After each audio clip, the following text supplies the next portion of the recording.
Vox Log, the 15th of February, 2026. Subject: Trust Society and Marxism. Transmitter: Binary Dissident. Cultural Analysis. Engage. There exists a general observation that within trust societies, the people tend to uniformly follow the rules laid out by the authorities. This is reinforced and enforced through social norms. Unfortunately, this tendency of rule following and general decency and politeness is hijacked by Marxist agitators by infiltrating the schooling system and therefore the moral direction of wider society as the indoctrinated youth ages into power. They produce judges, useful idiots, university students, elected officials, officers of the law, moral busybodies, etc., who unevenly apply the law and change the law to favor a revolution and overthrow of the current authority.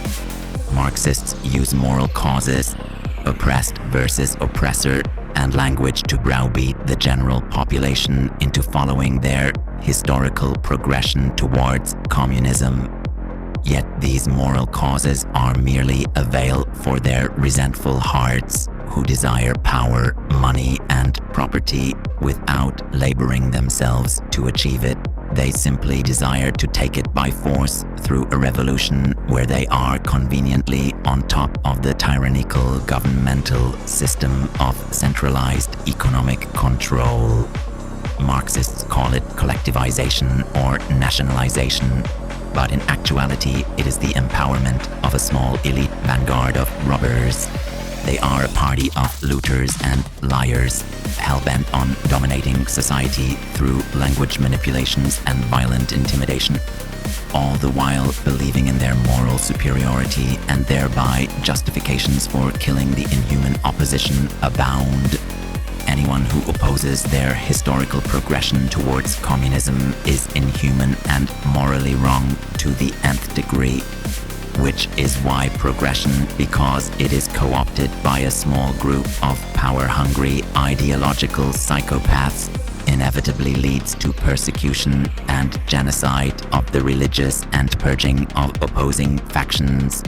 Communism cannot tolerate a competing worldview, as absolute loyalty to the party is demanded, and selling out your offending comrade and neighbor is not only encouraged but rampant, thus resulting in a society of paranoia and no trust amongst neighbors or even your own children, as they are encouraged by the captured education system to rat out their parents as well. To counter their influence, we must vote in elected officials who are aware of the problem and who will enforce the law. We need officers and judges to prosecute the agitators and put pressure on them so that the wider society who is browbeaten into going along with communist agitprop do not join them on the streets. Furthermore, parents must organize and put pressure and scrutiny on their local schools and teachers to purge the ideological possession of the schooling system. Alternatively, parents can take their kids out of the school system and homeschool their kids. This removes federal money from the offending school system and weakens their ideological brainwashing program. Finally, men who oppose communism in all its colorful forms must organize and be ready to oppose revolution and defend American freedoms and the equal application of the rule of law. Lastly, it is important to recognize communist language manipulations and point them out to the broader audience. Truth, comedy, and shame are our weapons until the revolution comes, and it's important to garner as much popular support as possible. Appease the machine spirit of the algorithm, engage the like sigil, and commune with the subscribe protocol to ensure your feed remains sanctified. Hail the Omniscience.